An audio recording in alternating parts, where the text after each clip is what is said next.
Before doing any of the checks that the examiner may ask you to do, you will need the power button on the actual car.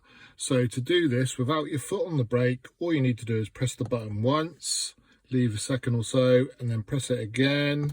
And then the dashboard lights will come up. So the electrics of the car are on. The examiner may ask you to show them how you would demist the front windscreen. It's very simple. Okay, the third button in from the right, you press the button, and then you can turn the fan up by using these two switches here. One turns it up and the other one turns it down. The examiner may ask you to demonstrate how to demist the rear window. Okay, that's the second button in with rear written on it, and all you do is press that, and that's the answer.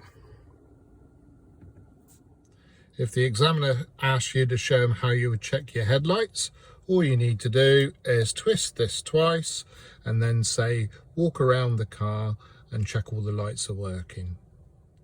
If the examiner asks you to demonstrate how you'd use your fog lights, it's switch your headlights on by twisting that twice. Okay, and then the one inside, all you need to do is turn it round, okay, and then say visibility's got to be below 100 meters before you put your fog lights on. If the examiner asks you to show them how you would check the ABS is working, all you would need to look out for is a red light that comes up on the dashboard with ABS written on it. If that comes on when you're driving, you know your ABS is playing up. If the examiner asks you how to check your handbrake or your parking brake, okay, in a conventional car with a normal handbrake, you would say the handbrake shouldn't come up to its full working travel, should secure the car. This car has got electronic handbrake on, so basically with our foot on the foot brake, we apply the handbrake by putting the switch up, okay, and then we take it off, okay, and then we put it back on again, okay, and release your foot brake and the car should stay stationary. If the examiner asks you to demonstrate the horn, pretty simple, in the center of the steering wheel and just press the horn. If the examiner asks you to open and shut your window, basically it's the fast switch away from you on the right hand side, and then you push it down to open it, and then to shut it, pull out.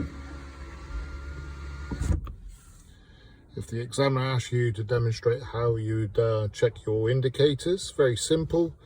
Push the hazard warning light in the middle of the dash, okay, and then you actually do get out the car and walk around the car and check they're all working.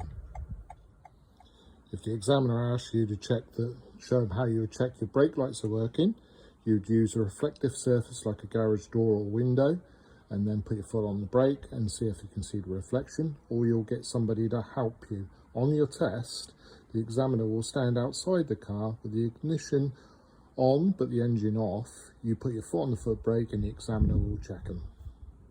To demonstrate the windscreen washers, you pull your right stalk, the front ones, back towards you.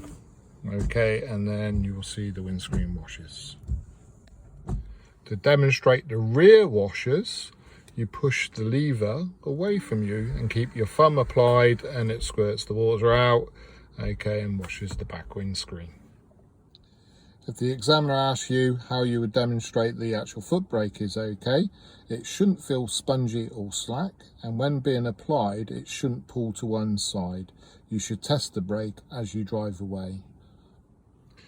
If the examiner asks you to show them how you check the power steering, you have your right hand on the steering wheel pulling down gently, and as you switch the engine on, you should feel a noticeable movement in your hand. If the power steering feels heavy during normal driving, you know there's a problem with the power steering.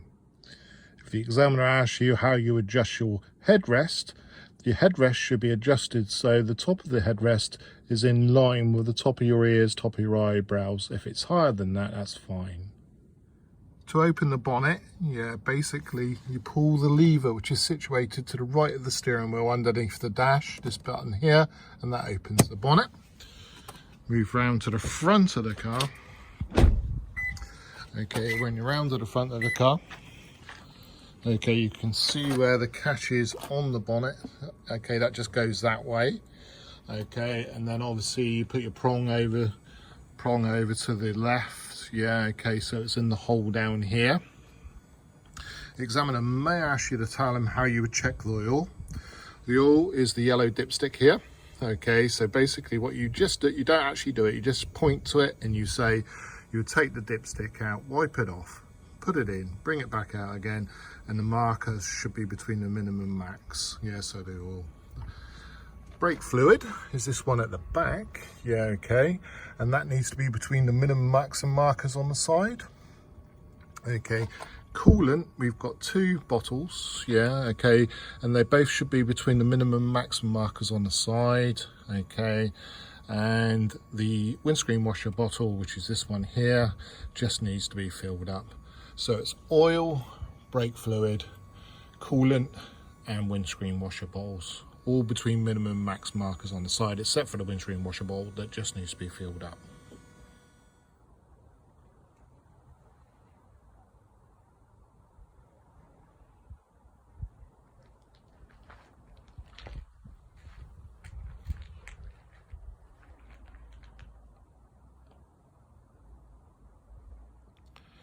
The examiner may ask you to tell him how you would check your tyres are legal.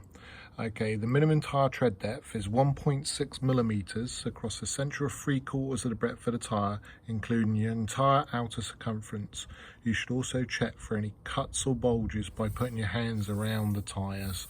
So it's 1.6 millimeters across the central 3/4 of the breadth of the tyre, including the entire outer circumference. You should also check for any cuts or bulges by putting your hands around the tyre. The examiner may ask you to tell him how you would check your tyre pressures. Your tyre pressures you'll find inside the manual, which is usually located inside the door. You'll go to a garage, use a reputable gauge, take the valve caps off, attach the actual gauge, read what the gauge says, adjust accordingly, and remember to put the valve caps back on, and say you would check your spare wheel if you have one. To open the bonnet of the car, yeah, underneath the actual dashboard on the right hand side of the steering wheel, there's a lever, and all you need to do is pull that lever back. Okay, and that opens the bonnet. The bonnet catch, yeah, okay, is situated smack over the badge of the car in the middle of the bonnet, and there's a little lever down here, and all you do is you push it from your right to your left, and it opens the bonnet. Once you've got the bonnet open, you put the prong in the hole down here. Okay, and then the examiner may ask you to tell him how you check your oil. The oil is the yellow one situated just here. Okay, and all you have to do is say you'd pull the actual dipstick out, wipe it off, put it back in, and it should be between the minimum and max markers on the side. Brake fluid, okay, is this one here, and that needs to be between minimum and max markers on the side, so the one at the back. And the coolant, okay, we've got 2 bottles in this car. Okay, it's this one and this one. Okay, both of them need to be between minimum max markers on the side. All you need to do is just point to it. Okay, the windscreen washer bottle is this one here, and that just needs to be filled up.